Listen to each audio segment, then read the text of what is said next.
Hey, I'm Justin G0KSC and welcome to my antenna channel.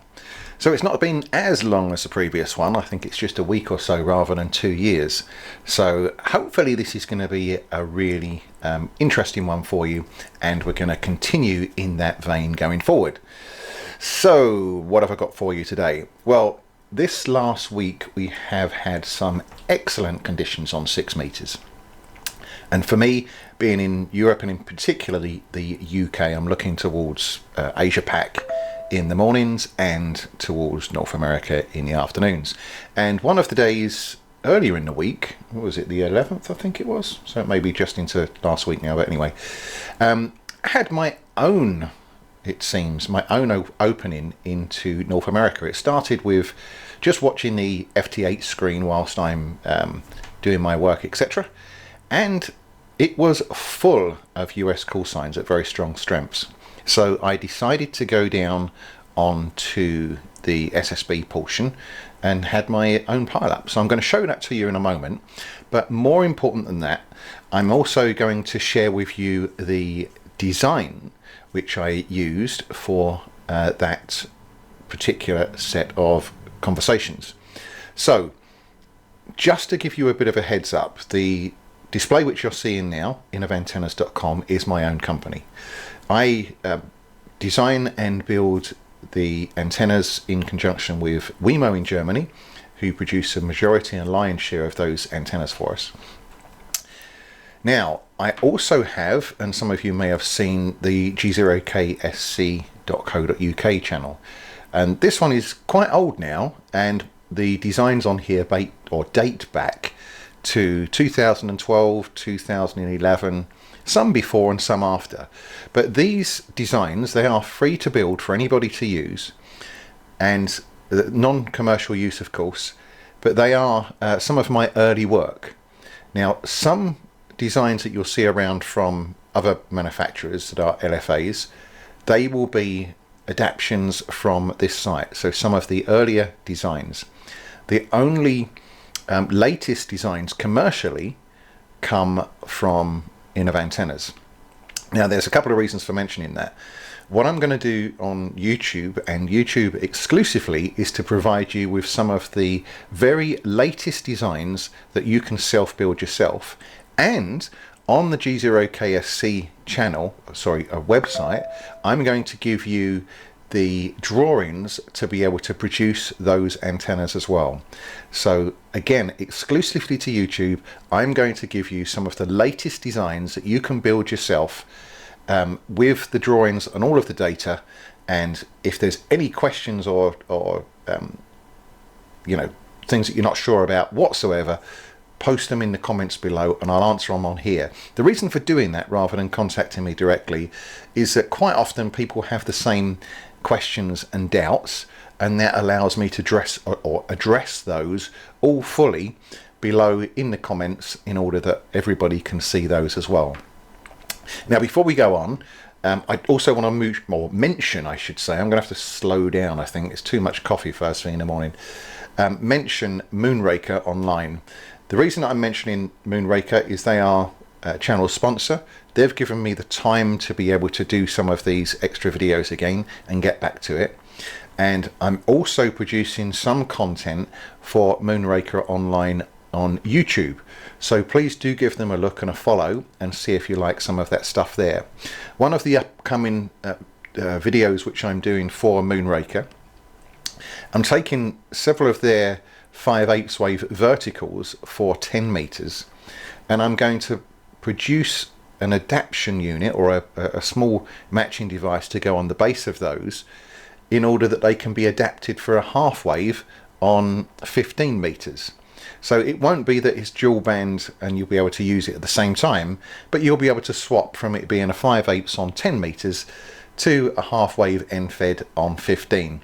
So as conditions start to drop off from the solar cycle, then hopefully that gives you another band that you can use that antenna for. So it'll be pretty good. We'll post those onto the product pages on Moonraker online as well, so everybody will be able to see those via the YouTube channel. So some good reasons to follow Moonraker online on YouTube too. So let's have a look. I'm going to show you first off the QSOs that I was having on 6 meters. Let's just have a little bit of a play on here. Audio, by the way of it. Okay, Justin, very fine. Can you give me your suffix of your call sign again, please? Over. Yeah, Golf 0, Kilo Sierra Charlie, G0KSC. I made a mistake on your last letter there. Okay, Justin, very fine. Romeo Yankee, and located, of course, east of Newfoundland. Anyhow, good luck with the DX. Thanks very much, all the best, and same to you. Good DX from G0KSC, QRZ.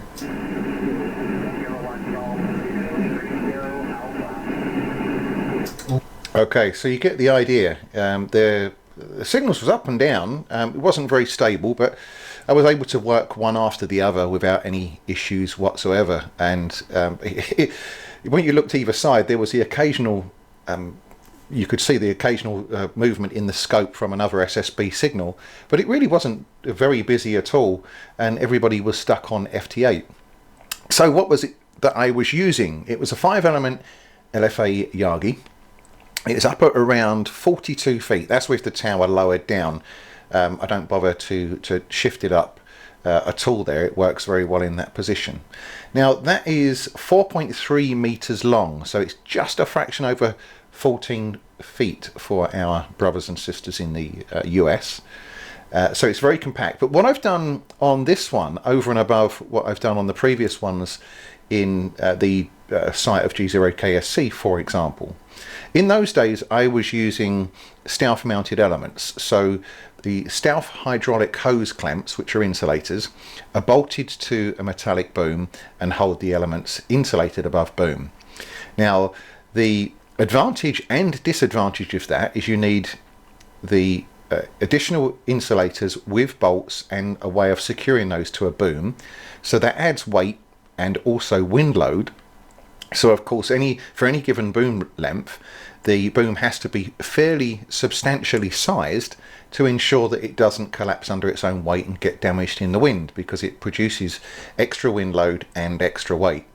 And when I say extra wind load and extra weight, I mean over and above that of a much lighter design that would include through boom elements, where the elements would go straight through the middle, and then you would have a small, in this case M4 bolt, that's holding the element in place. So just to put that in perspective, for each 6 meter element you would have a Stealth clamp, 2 M6 bolts either going through the boom or into captured nuts in the boom to hold each one in place, whereas when you go through boom you then have a single M4 bolt that would hold it in place. So with that I have then added into the drawing all of the details and dimensions that you need for a through boom version. Now, as you'll probably know from the G0KSC site, I preach the praises of having the elements fully insulated from the boom, and that was the case that in those days the software that we were using to simulate antennas wasn't able to accurately measure what the results would be with through boom elements.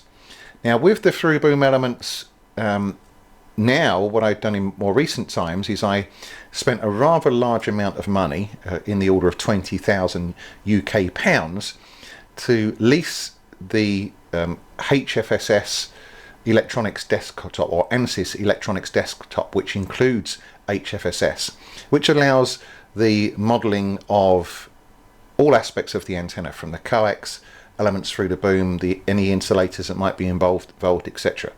So I was able to establish what the real methods of correction would be, because on VHF and UHF I was able to see that the methods that we used previously, like K1FO and DL6WU, are not accurate whatsoever. A fixed length correction doesn't cut it, and that's why that when any fixed length corrections are used, it's typically on shorter antennas or with very small diameter booms, where the errors are not seen greatly, so that you can still get some form of tune, but the performance is still going to be off.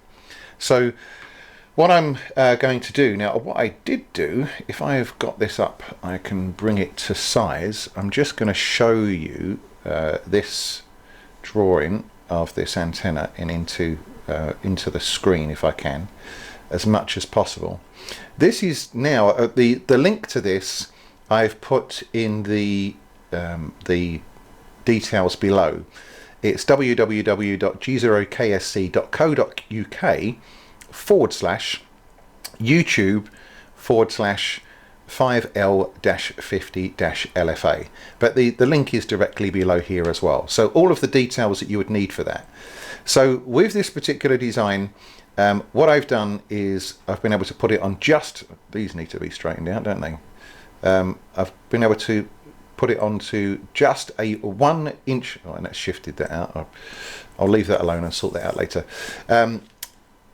Just on a 1 inch square boom. Now it can be a 25mm square boom or a 30mm square boom if you're in Europe and have European sizes. Likewise, the sizes here you will see on the parasitic elements, it's 1 meter of 1/2 inch tube with 3/8 ends.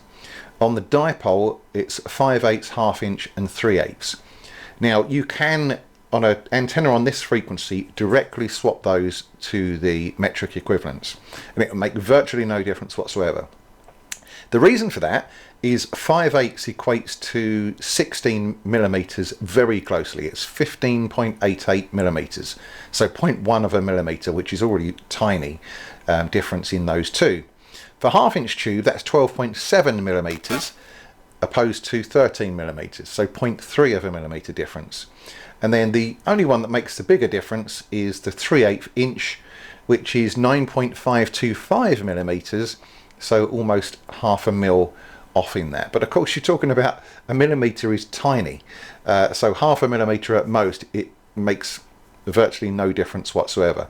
If you was to do a sweep on the two and they was identically built, then you might see a few tens of kilohertz difference, but I doubt it very much, simply for the fact that most of us are going to be using extruded aluminium.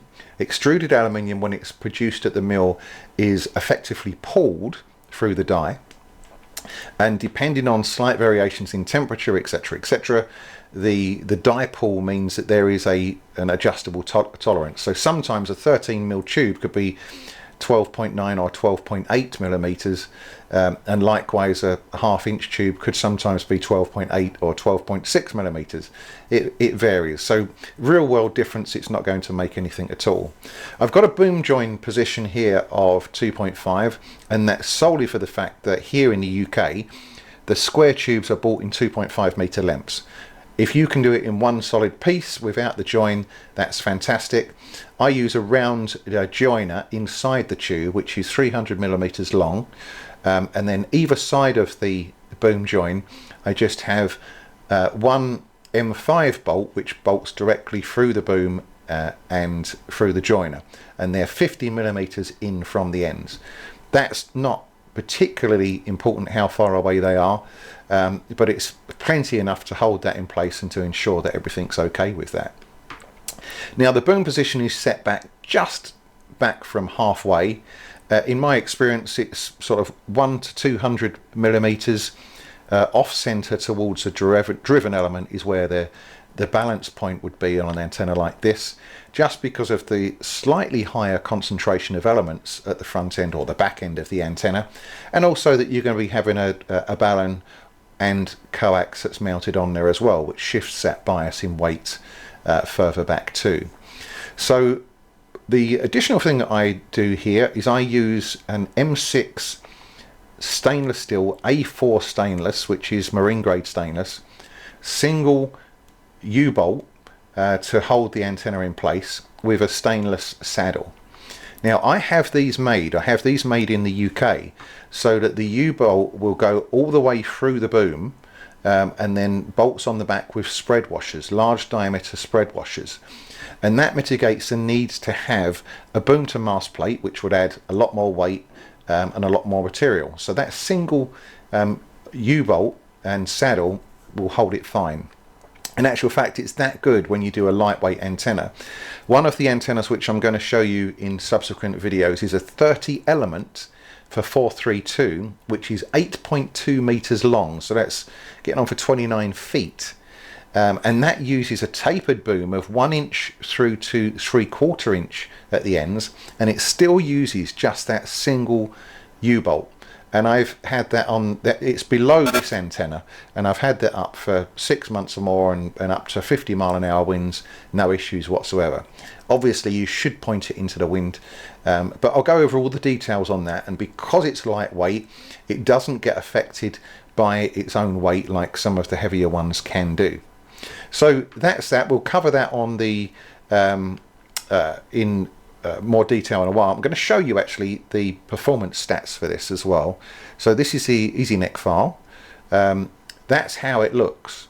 Now, as you can see, this is using an EC5, so it's extremely accurate, and I can show you that by if you've seen the previous videos, which I hope you have, and you should do. It's worthwhile doing. We can check and do the 3D run and see that average gain is good. If we take off so that we've got 0 losses from the materials and run it again, it should be 0, 0, and there we have it. So it's a very accurate account of the antenna. So let's just run the plot again, and very clean. Oh, actually, let's put it onto the azimuth plot and run that. Very clean indeed, with excellent front to back ratio. You can see 32 dB and almost 10.6 dB forward gain. And the nice thing is, as far as noise is concerned, is I've suppressed these direct lobes that would go down straight down. So why is that important? Well, if you consider in this area here is where your shack is located.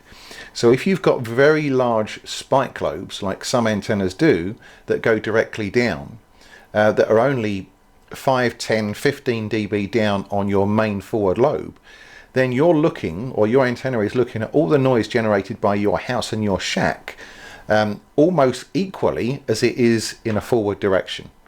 So by having this kind of suppression, it means that you're hearing less of the noise that you don't want to hear, and more of the signals that you want to receive from the front of the antenna. So how does that look SWR wise? Let's just run this up, and we'll have a look now. So that's how the SWR looks. You can see at 50.25 it's almost unity, very good return loss. At the bottom of the band at 50 it's 1.2 to 1, so very much acceptable. And at 50.7, where I think very few of us are going to go, it's still 1.3 to 1, so very flat indeed. Just bringing that back here, if you were to go up to 50.5, then it's still 1.2 to 1, so basically 50 to 50.5 in better than 1.2 to 1 reflected. So it's a pretty good, decent antenna. So just to cover this again on here with these elements, what I do is I use these bolts through the middle are M4 bolts that go through the boom. The boom at the bottom, I have drilled a 9 to 10 millimeter hole, depending on what you've got to secure it, in order that I can put an M4 nylock nut on the bottom of that M4 bolt and pull that up to the 1/2 inch tube, so it sits inside the recess that you've created. Now I will speak about in a future video the way to do that, and have some photos and diagrams of how that's secured, but it's very important a nylock nut is used. And the reason for that is that you can tighten the bolt with the head of the, I'm assuming it's going to be an Allen bolt that you're running through the boom, that's what I use. Tighten it up just to the point where the element is held firm and no tighter. It's important to not make it tight. It's not to wind it up until you can't move it. You don't need to do that with a nylock nut. It's not going to come off. If you tighten it up too tight, you will increase the risk of stress fractures when it's windy. So it's just pulled up tight enough until you don't have any wiggle left, and then that's fine, leave it as is. That's good. So it's obviously an M4 bolt or an M4 drill hole all the way through the 1/2 inch tube. That's secured in place. With here, there's a nylon insulator that runs through the boom at this point. I have between 3 and 5 millimeters of gap either side of the boom, and then 4 to 5 millimeters outside is where you have the feed points for this. With a 1-inch boom, it's very close, and of course, as always, the coax should split and be more of a T-shaped across the feed point than a Y shape. It's very important because, as I've spoken about in previous videos, the RF has no intelligence whatsoever. So your dipole does not start at these terminals. Your dipole, your radiating element, starts at the point where the coax is no longer coaxial. So when that those towers from the coax are split off, they're part of the driven element. So they need to be in that T shape like this, rather than a sort of a V or a Y shape, as much as possible. The front part of the loop, oh, by the way, this loop, it isn't a representation of the loop fully. It is a wider loop than this, but for compactness and to give me plenty of drawing area for larger antennas, which we will cover on here as well, it gives me that extra space. So these are actually quite well spaced apart here, as you can see from the diagram stats. Now the front part of the loop is electrically connected and grounded to the boom. Now I often get this question, how is that the case if it's a driven element? Well, in theory, this is a point of absolute zero current because everything has been radiated before it arrives here. So at the design frequency, that electrical connection is not seen because everything's radiated. But the advantages of that, as well as noise suppression overall, is when you move out of band, the impedance changes very quickly. And by that impedance changing so quickly, it acts as a bandpass filter. So you receive less out of band noise and unwanted signals, and also give less out of band noise and unwanted signals in terms of interference. So that's a very important factor there. So what basically happens is the RF would come down through here, back to this point, and then back again. That's your radiation pattern, if you like, from this element, and the same on this side. So the third aspect of this here and this grounding point is it helps balance the feed point, because of course of this action where the current flow is out here, hits here and back again. It kind of reaffirms the center point of the element. So even if you haven't got a very good Balun in place here, then this will help balance it. And just where are we on that subject, another area of not conflict, but question that I get raised over and over and over again. If it's a direct fed 50 ohm Yagi, which this is, why do I need a Balun?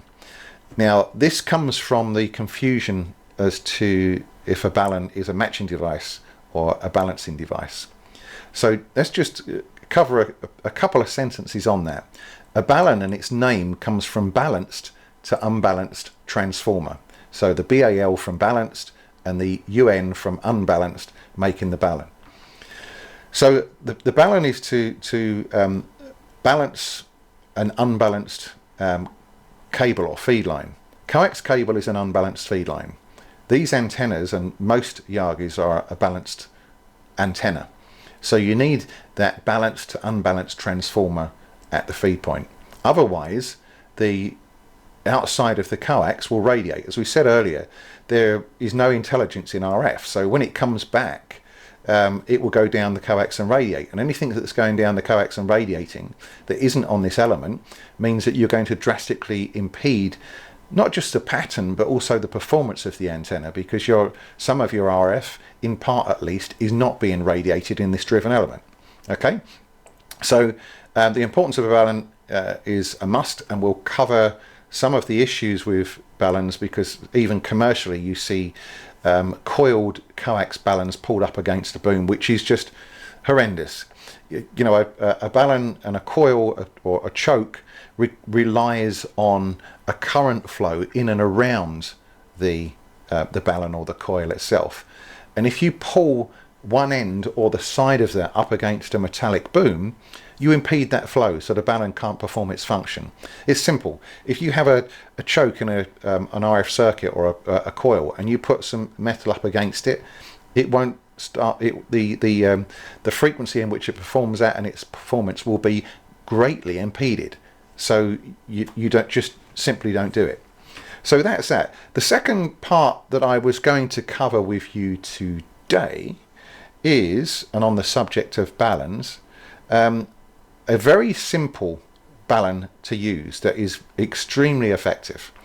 So if you haven't got a balun that you can use, a 50 ohm balun, this one is one that is very, very effective and works very well. So let's say, for instance, this is our coax that we're going to put onto the LFA, and we have the inner core of the coax on a ring terminal here and the outer core on a ring terminal here.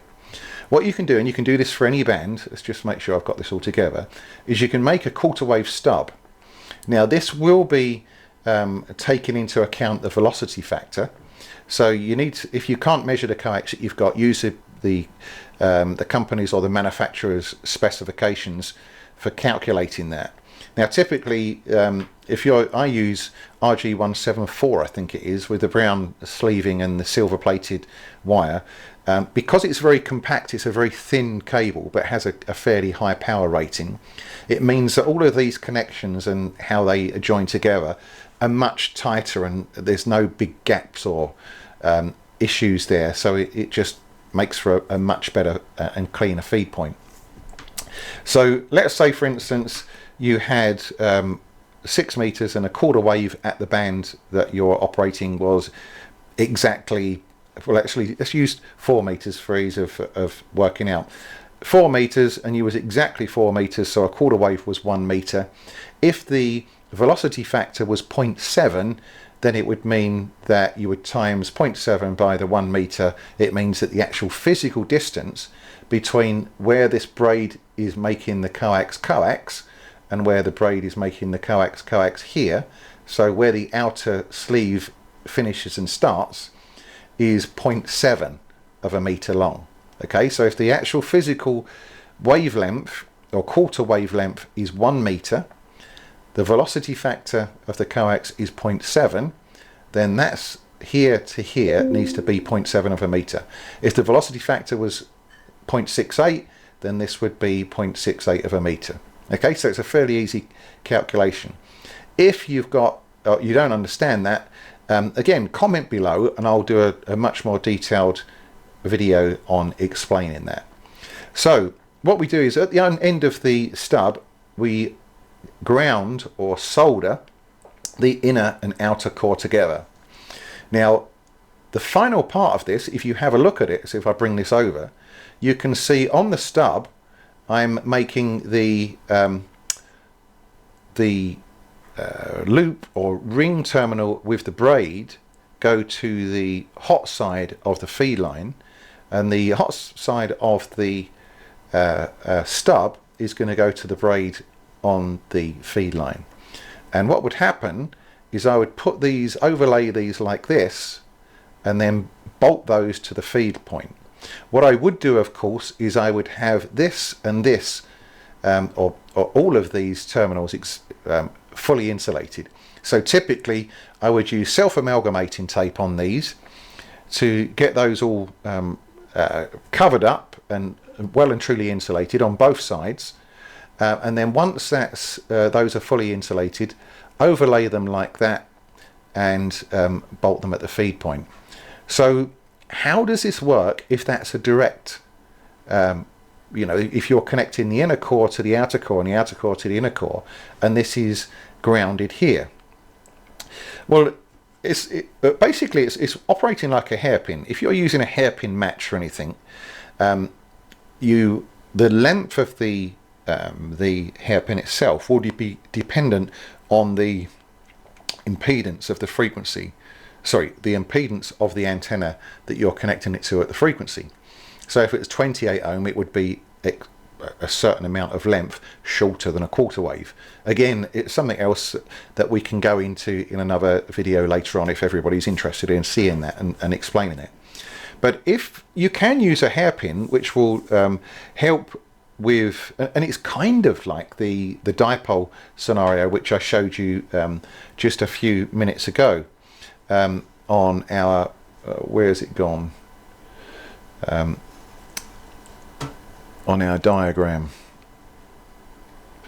Right, so it's kind of like this, where the hairpin on the aerial that we're discussing is a bit like how the loop works. It's a dual purpose. But in this case, on the this one here, if it's a quarter wave, if you've got a hairpin that's a quarter wavelength for a given band, then that will be a 50 ohm to 50 ohm match, and that hairpin you can ground in the same way as you do with the driven element, which I showed you on the diagram. The difference is with this one is that where you would still need to have some form of choking at the feed point with that dipole, it will help with the balancing, but it won't stop RF going down the coax. Particularly in some instances you might have a perfectly balanced antenna. You rotate the antenna so there's a tree in the way to one side, or in the plane of that lobe, or a building, then the antenna can be forced out of balance without some form of choking in the coax. So then you would have pattern distortion and performance loss. So why this works is that if you imagine, I'll put these side by side at the moment, that's not how they would be installed, but you now have a situation where this is on the braid side, okay, and then the braid side of the stub is actually connected to your hot side. So what is this producing? If you look at these two here, these two now, because they're both made out of the same coax, the same size, and they're spaced apart, it's exactly the same as a balanced line feeder. Now, a balanced line feeder works by doing what? The current in each side of these pieces of coax is exactly 180 degrees out of phase. Now, when you have that out at 180 degrees out of phase, of course, like they do in a balanced line feeder, they cancel each other out, so no radiation occurs. So the clever part is it's a dual purpose, because you have like the hairpin, the quarter wave length hairpin for holding or helping to hold the antenna in balance, and then the radiation cancellation between these two to prevent any common mode currents down the coax. So it really is a win-win and a clever idea, and so simple to implement with components everybody has, which is coax cable, that anyone can use it. And depending on the size of the coax you use, then of course you will increase your power rating. So as far as fine-tuning, if you haven't got exact exact velocity factors, or the manufacturer is slightly off, then you can adjust this by trimming it down and resoldering it. Now, it might be the case that you get your tuning better and better because you're going to be adjusting the driven element and then changing the stub, and you'll get to a stage where the SWR, as you're trimming it down, it's getting better and better, and then you get to a point where it will start to go back up again. And then, of course, you would have gone past the sweet spot. So what I did when I first started experimenting with this is I made several of these. One that was a few millimeters longer than a quarter wave, one that was about where the quarter wave should be with the manufacturer's coax cable, and then one that was a few millimeters shorter. So I could directly swap them one after the other to see which one performed. Now, in that particular case, the velocity factor was less than what the manufacturer said, so it was a slightly shorter one that was the best option for me in that case. So that might be the case for you. It's certainly let me just have a look and see where we are. We are still going, sorry. So it might be the case for you that you've got to go to a slightly shorter one, but it would be worthwhile when you're first experimenting with a new reel of cable that you haven't had before, and if you haven't got an analyzer to be able to measure the velocity factor, to just do those checks, make a few of them. It's worth it for the long run. And then when you install this, just a point of note, what I do is I don't use cable ties to pull those together because that would alter the internal impedance. I put a piece of heat shrink further down the cable, down this side, a bit further down here, that would cover the whole thing. I make sure that the end of the stub has been secured with and self-amalgamating tape, the same as it has here. And then I sleeve over the top as much as possible the glue-lined heat shrink, heat it up to secure those in place. And then these pieces, once they're connected to the antenna, I dress the whole lot with the inner antenna's rubber seal, which is a paint-on rubber which goes off and secures it. So that gives you some UV protection to the self-amalgamating tape. And then you're good to go. Then that is one hell of a good Balun to use, and very simple to make, as I said earlier on. Right, so I've been rattling on now for what, 35 minutes. Hopefully that was useful to you today in all respects. And as I said, comment below, let me know what you'd like to see, anything you'd like to elaborate on, and let's see some pictures also of what you've got. Just one final thing before we go, actually, one thing I forgot to mention. On the QSOs that I was having to the US, one of the guys that I spoke to actually sent me back a video recording of me arriving in the US from Europe on SSB. So let's have a listen to this and just see how my signal was being received in the US. North America, CQ North America, Golf 0, Kilo Sierra Charlie, G0KSC. Golf 0, Kilo Sierra Charlie, CQ North America, over. Kilo 1 India, Foxtrot, Foxtrot. Kilo 1 India, Foxtrot, Foxtrot. I'll give you a report on the next over, actually. I didn't see the meter. Name here is Justin. Justin is the name. Juliet Oscar 01 Golf Mexico, okay? All right, very good. Well, we'll let you go. Have a good day, and looks like we got some... That was that. As you can see, the signal was pretty damn good, and a nice clear band as well. So that's that 5 element. So you'll certainly have fun with that, and we've got at least a year, maybe 18 months of some fun conditions on 6 meters. So until the next one, hopefully we'll catch you in maybe a week. I'm just off to Spain for a few days now, but hopefully we can get something together again for next weekend. So we'll be playing Baluns, new designs, and I've got a 2 meter and a 70 SEMS one. So let me know which one you would like to see first. Speak to you again soon. Bye for now.